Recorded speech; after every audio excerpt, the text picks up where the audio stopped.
আমি পড়ি, I read.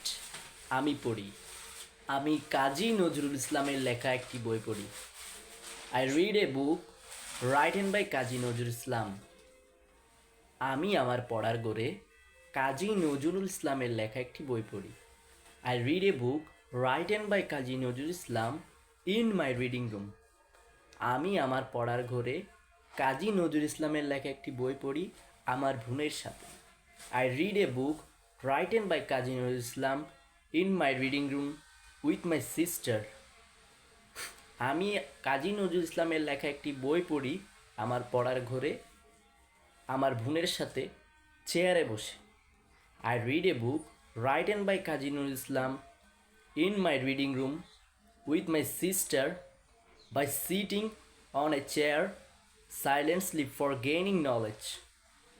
এখানে কিন্তু বাংলাতে নীরবতার সাথে বলা হয়নি, কিন্তু ইংলিশে বলতে হবে সাইলেন্টলি ফর গেইনিং নলেজ। ধন্যবাদ।